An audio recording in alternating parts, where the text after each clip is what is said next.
canto con gozo al mirar tu poder. Por siempre yo te amaré y diré, incomparables promesas me das, incomparables promesas me das, incomparables promesas me das, Señor.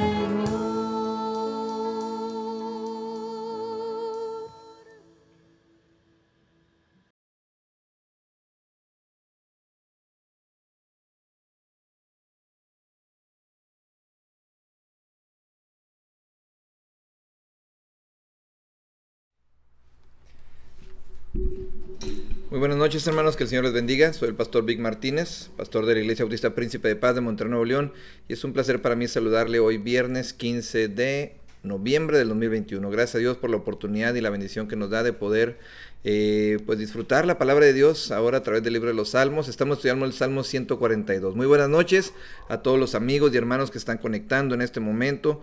Que el Señor les bendiga, que el Señor les guarde. Gracias a Dios por este tiempo y por la bendición que pudimos tener. Hoy se clausuró el Congreso Juvenil de nuestra Convención Regional Bautista Jerusalén. Y bueno, pues gracias a Dios porque pudimos apoyarles en las transmisiones. Todo se hizo a través del grupo de redes de la iglesia, del grupo de transmisiones de la iglesia. Y bueno, pues a todos los muchachos que participaron, a todos los jóvenes que participaron de nuestra iglesia con esta transmisión, les hago extensa la felicitación de los consejeros, la mesa directiva y del pastor también, del pastor que estuvo predicando, el hermano Josué Lara, pastor de jóvenes de la Iglesia Bautista del Calvario. Y sobre todo pues mi felicitación y mi gratitud también como pastor suyo.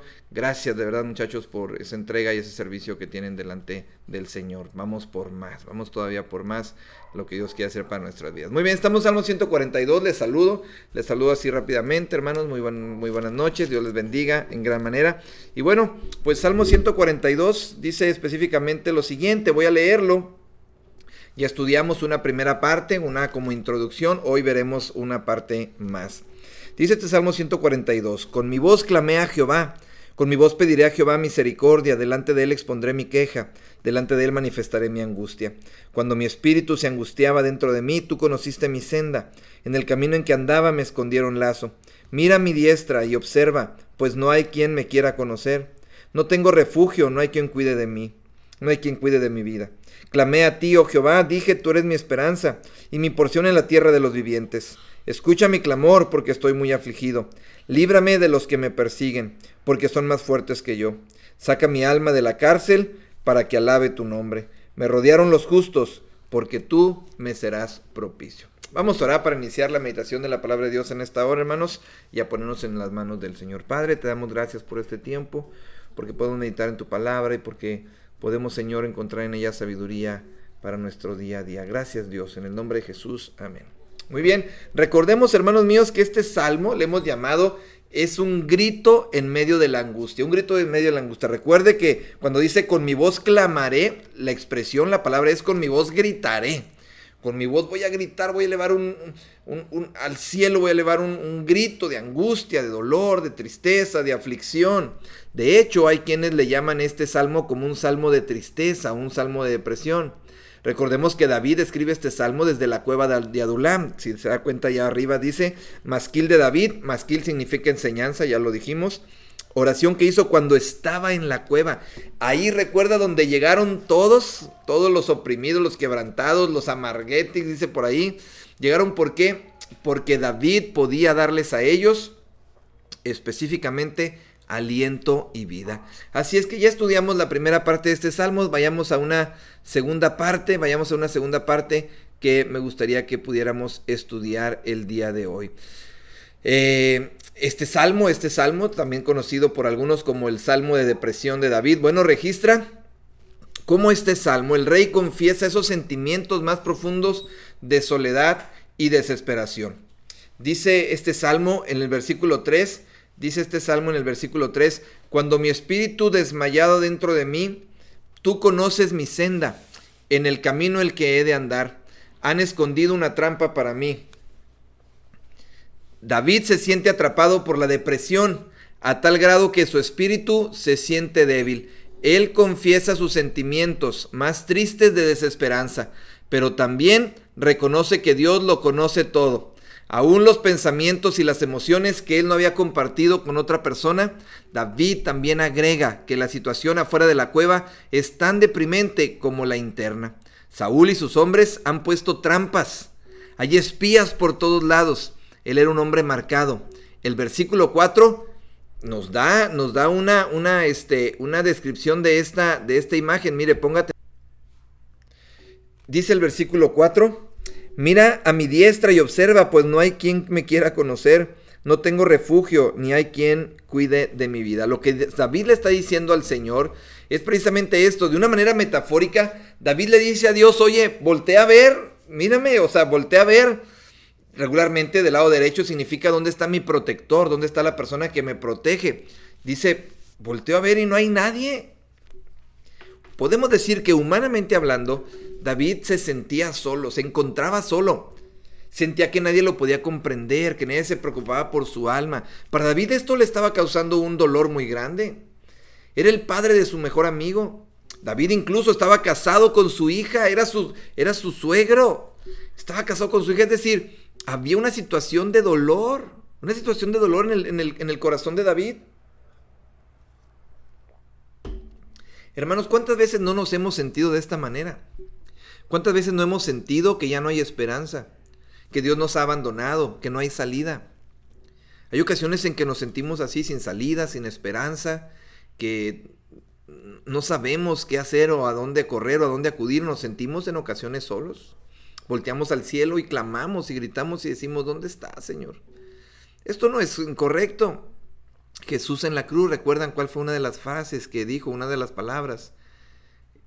Elí, Elí, lama sabactani. Dios mío, ¿por qué me has abandonado?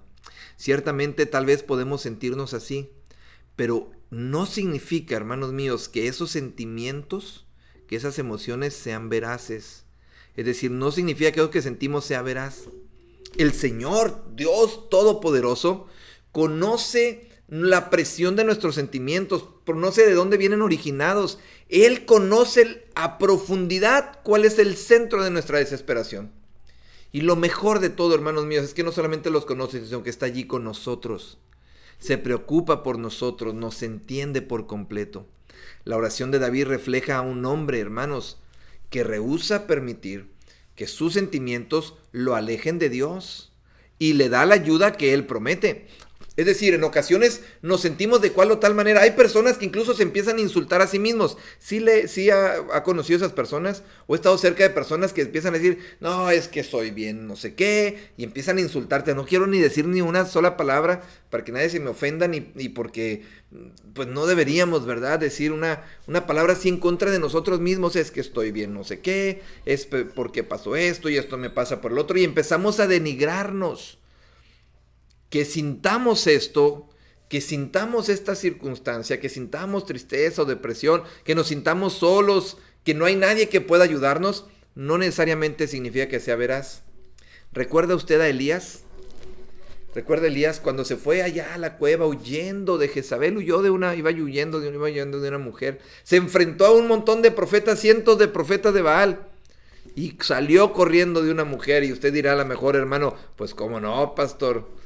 Oiga, estando allí en este lugar, Elías delante del Señor le dice, Señor, mírame, me persiguen, me quieren matar, nadie dobla su rodilla delante de ti, yo solo he quedado. ¿Recuerda que le dice a Dios, Elías? Solamente yo he quedado, nadie más ha quedado, Señor, yo nada más soy el único que queda. Y le dice Dios, le responde, ¿de veras será cierto eso, Elías? Discúlpame, pero no, hay todavía cientos que aún no han doblado su rodilla delante de Baal. Hay ocasiones en que nos sentimos mal, sentimos que estamos solos, que la iglesia no nos quiere o que no sé qué. En ocasiones son nuestros propios sentimientos, no necesariamente eso significa que sea veraz. Pero lo importante es, hermanos míos, que Dios ve nuestros sentimientos, sabe cuál es la raíz de ellos y enjuga nuestras lágrimas. David refleja en los siguientes versículos que él no va a dejar que esos sentimientos de soledad o de angustia los separen de una comunión con Dios. Dice los versículos 5 y 6, a ti clamo, oh Señor, en otra versión, La leo en otra versión, dice: a ti clamo, oh Señor, digo, tú eres mi refugio y mi porción en la tierra de los vivientes. Escucha mi clamor porque estoy muy afligido. Líbrame de los que me persiguen porque son más fuertes que yo. La oración de David incluye esta frase: mi porción en la tierra de los vivientes. Mire, esta frase por sí sola tiene un doble sentido, tiene doble significado. La tierra de los vivientes, por un lado, se refiere a la existencia en este lado de la tumba, pero también es una expresión poética para expresar o para decir: tú, Señor, eres mi vida y mi razón para vivir. Tú eres el todo para mí, Señor, tú eres todo.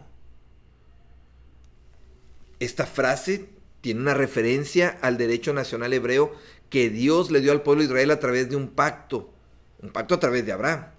De esta forma, David estaba recordando y le estaba recordando a Dios, aunque no hay nada que recordarle a Dios, tal vez lo estaba recordando a sí mismo, respetuosamente al Señor, que la tierra de la promesa le pertenecía a aquellos que se mantenían fieles delante del Señor, que habían creído en Él. David había creído en Dios, lo ponía como el centro de su vida.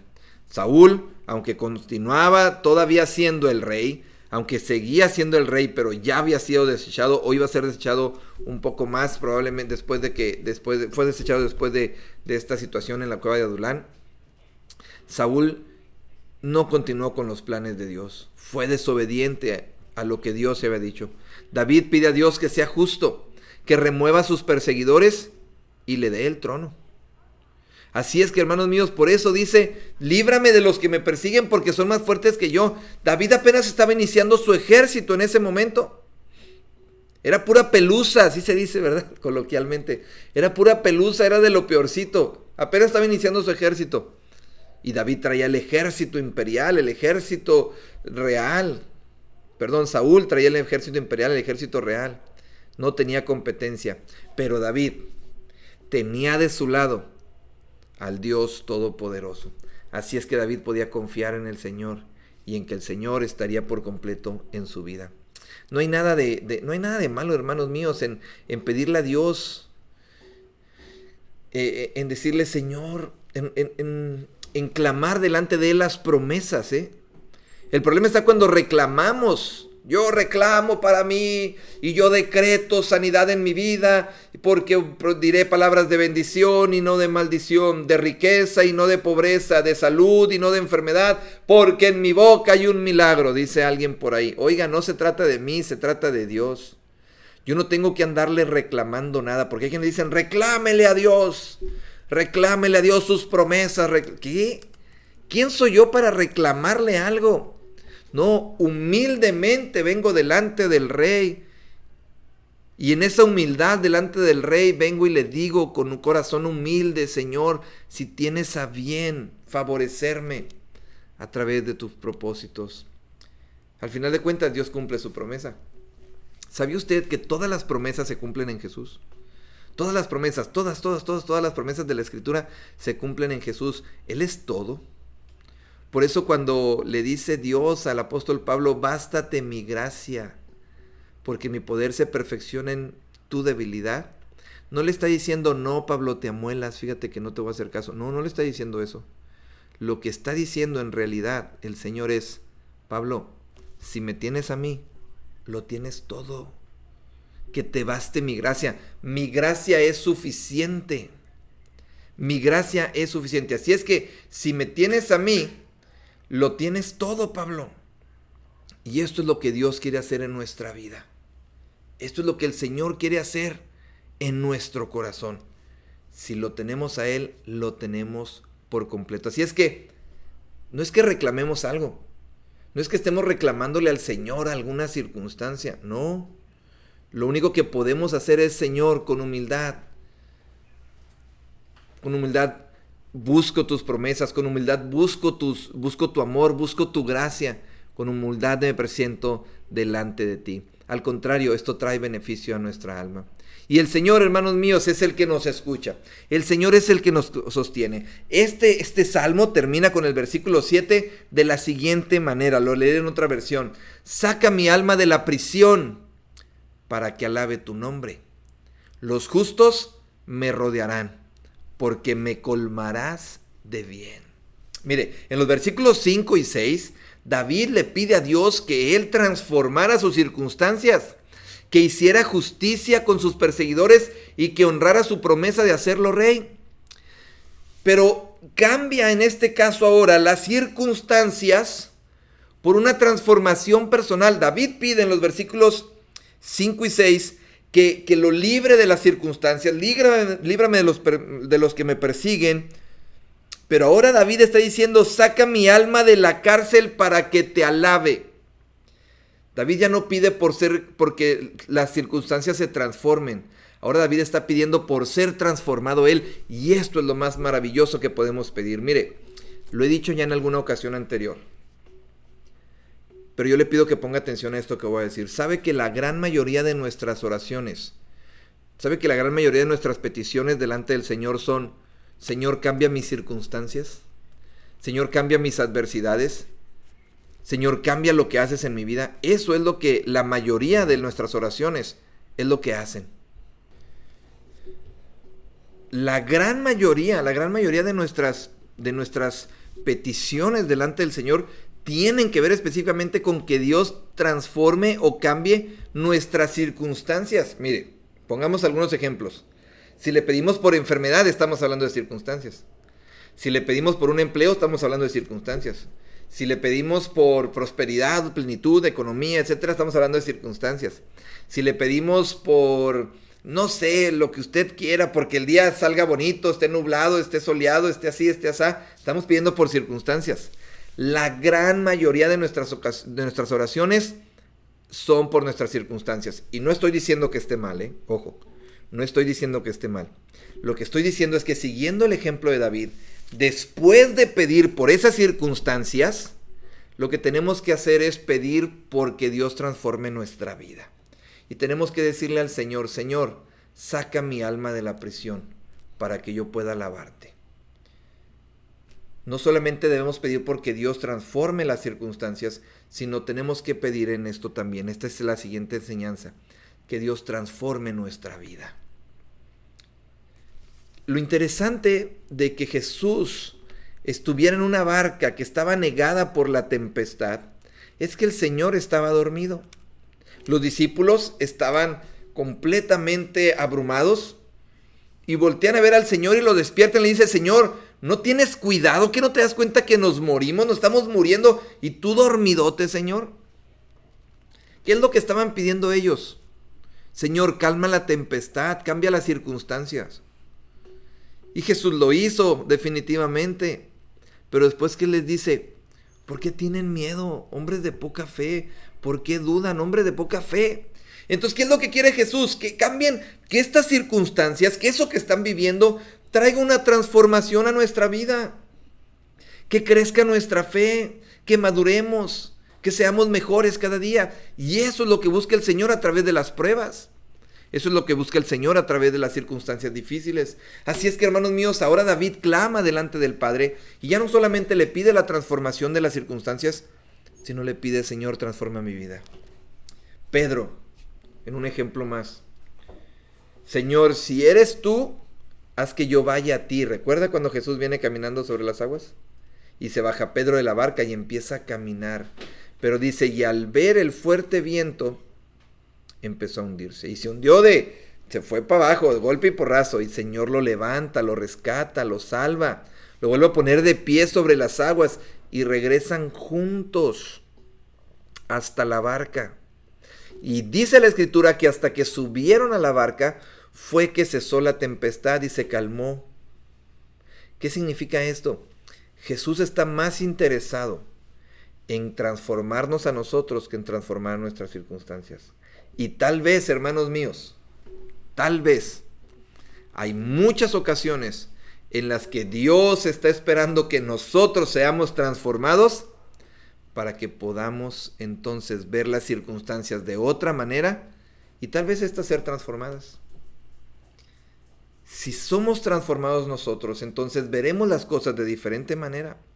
Ahora Pedro regresaba a la barca caminando sobre las aguas otra vez, pero ahora lo caminaba regresando de la mano del Señor. y de esa mano tomada. Entonces, no importaba que las circunstancias siguieran siendo las mismas, porque Dios estaba con él. Así es que, hermanos míos, esto es lo que Dios quiere para nuestra vida. Esto es lo que Dios quiere utilizar en nuestra vida. Al final de este pasaje, termina diciendo este salmo de una manera hermosa. Lo que el Señor irá a hacer en el futuro ya está hecho. Es como si dijera esto: me rodearán los cultos porque tú me serás propicio. Lo que tú vas a hacer ya lo hiciste. Eso es lo que está diciendo David. Lo que podemos decir, hermanos míos, es que David está clamando y viendo delante del Señor que el Señor va a obrar. O mejor dicho, que el Señor ha obrado. Eso sí es fe, hermanos míos. David mira hacia adelante y sabe que por fe tendrá victoria genuina.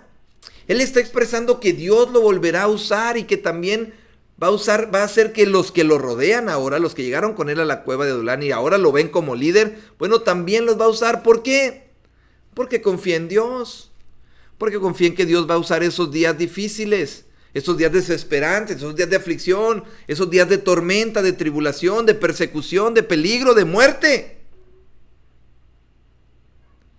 Porque Dios va a utilizar todo eso para hacer de su hijo, en este caso de David, el rey que él quiere que sea.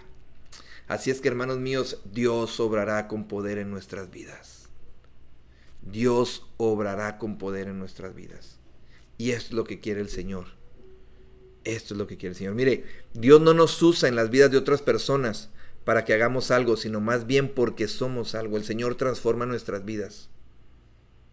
Aquellas personas que estaban alrededor de David no estaban con él por lo que David fuera a hacer, no, sino estaban con él por lo que David era, por lo que David representaba. ¿Y sabe qué era lo que representaba David?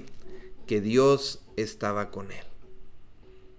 Así es que, hermanos míos, pidámosle a Dios, sí, clamemos un grito delante de él.